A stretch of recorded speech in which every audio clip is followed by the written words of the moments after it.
Hello guys! Ito na naman po tayo sa isa pang episode dito sa Bandilaan. So, in-invite po tayo umakyat dito sa pinakatuktok. Ito na yung pinaka-highest peak. Excited na ba kayo makita?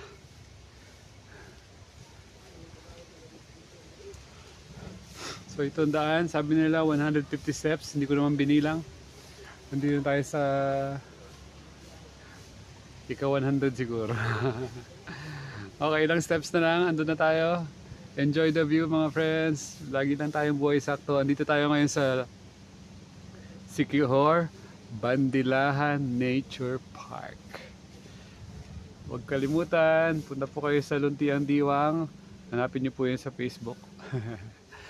Ang sponsor ng ating damit, Luntiang Diwang. May event po tayo, Magarang Mundo. Sa April 24, 2026.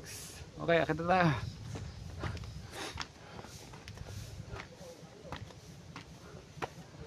Sino pang nasa taas? Ayan, doon tayo aakyat. Wow. Akit tayo doon. Tayo na lang pala. Wala na palang ibang tao. Yes. Yes. Solve natin ang ibabaw. Yes. You.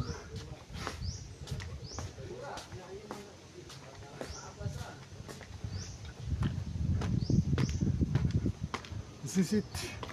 The highest peak ng buong Siquijor. Kita daw ang Cebu, Bohol. You. Highest peak to highest peak. This is the moment. Perfect moment. 7:20 AM ng umaga. This is the moment na super perfect kasi nakasalubong natin yung huling umakyat. So tayo lang dito. Really? Or mas-surprise tayo? Okay. Wow! Wow na, wala pa sa taas. So wow na yan. Mas mapapawaw pa tayo sa mas mataas pa. Ah! Amazing! We're at the top of the world! Yoo! Wala nang tataas dito. Tuktok na to. Ito na totoong 360. Hulaan nyo kung ano yan. So, sumikat ang araw, bandaron. Okay? So, alam nyo na kung saan yan, ha? Ikutin natin ito pakaliwa. Sa gitna.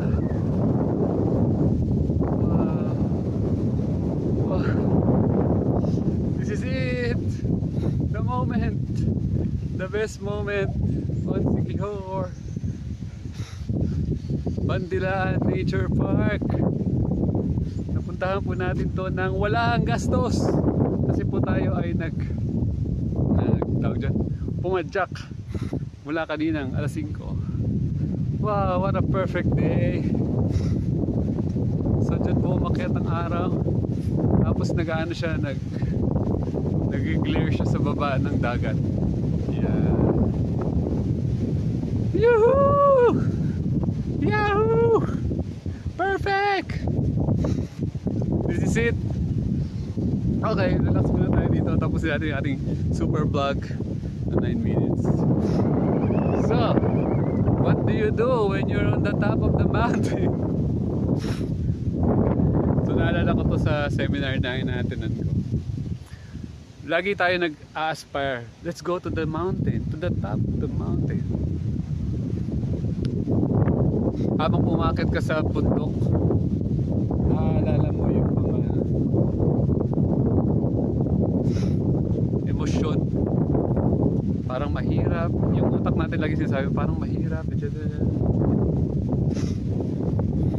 Di mo alam, meron ka lang palang mabibigat sa katawan mo na kailangan mong tanggalin. Wow. So habang umakit ka ng mountain,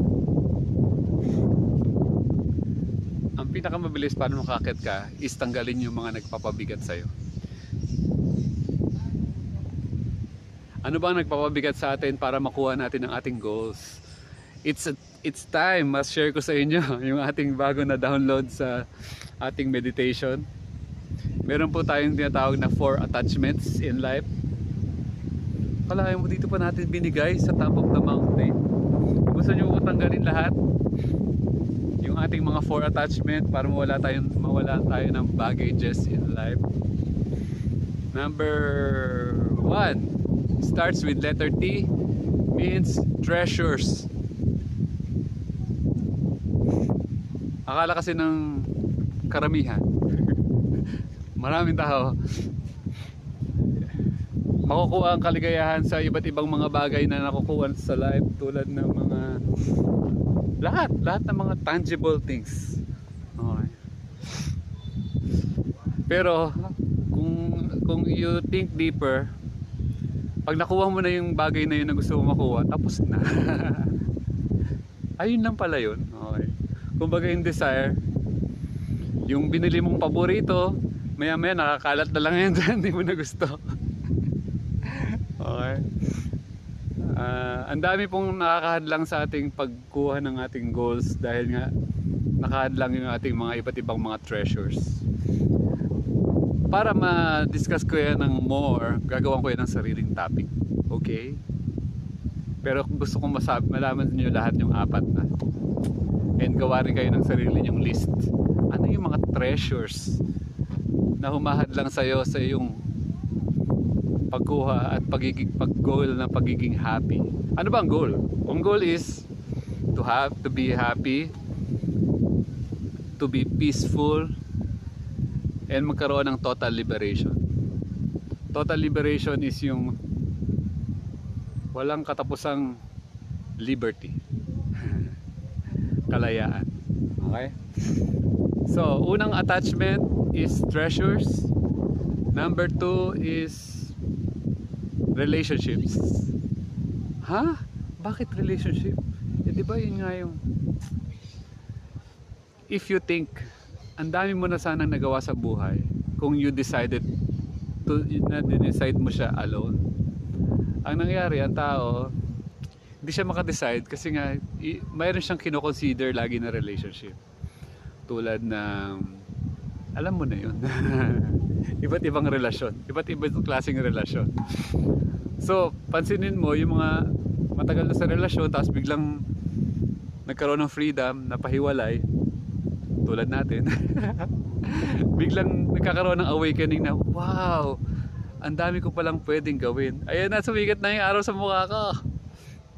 So kung meron ka mga karelasyon, hindi mo naman ibig sabihin kailangan mo silang iwan. Sabi ko sa kaibigan ko, hindi, kailangan mo lang iparealize sa iyong mga kaibigan, mga ka-relatives, na sometime you need to decide alone. Kasi sa tagal nating naka-attach sa ating mga kamag-anak, sa ating mga kaibigan, hindi na talaga natin nagawa yung gusto natin gawin. So nagawa natin yan kasi actually umabot 5 years na akong decision making alone. Ako na po yung nag-create ng decision ko, ano yung gusto kong gawin, paano ako nakarating dito. Hindi kayo basta-basta makarating dito. Ang hirap to. So paintindi mo sa lahat ng mga karelasyon mo na kailangan mayroon ka rin time para makapag-decide for your own. Hindi lang sila laging i-consider mo, kailangan ikaw yung pwede mag-decision para sa'yo. Yeah. Number 3 is the attachment of letter A. Attention. Okay? Attention talaga. Gustong-gusto ng tao is yung mapansin. Laging mapansin. So, sabi ko, gusto mo ba talaga yun?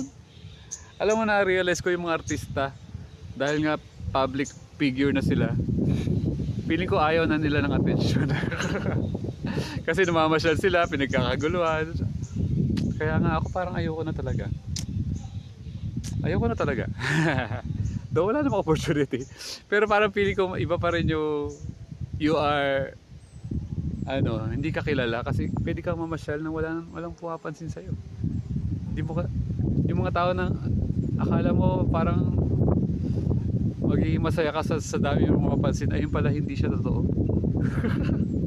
It's deception. Akala mo magkapasaya sa'yo ng maraming pumapansin sa'yo. Parang ako, hindi ko alam kung magiging masaya ako kung marami mag-view nitong view ko.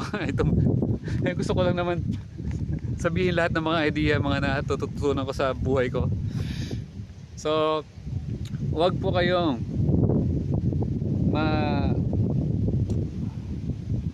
ma-attach sa so much attention, okay? And lastly, number 4, yung ating P, which means power. Okay? Maraming tao na sobrang attached sa power na ikaw naman, kabaliktaran, ikaw naman yung nagko-control. Baka meron ka nakokontrol ng mga tao na akala mo masaya pa sila sa iyong control. Ayun pala, sakal na sila sa iyo. Kaya dapat na-realize din natin na baka meron tayong nasasakal. So much na yung power natin. Kailangan marunong tayo mag-balance.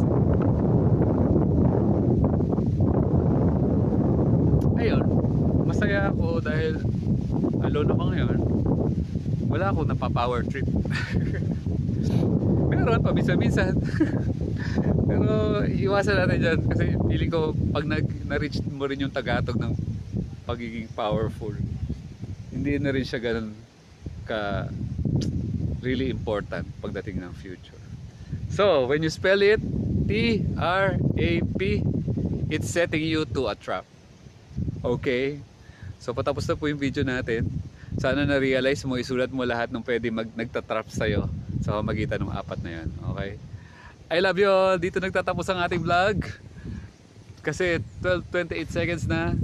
Isang 360 naman dyan. Yoo! Yeah, come on. Yoo! Ayan, araw sa mukha mo. Hatsyo! Yan, para sa inyo.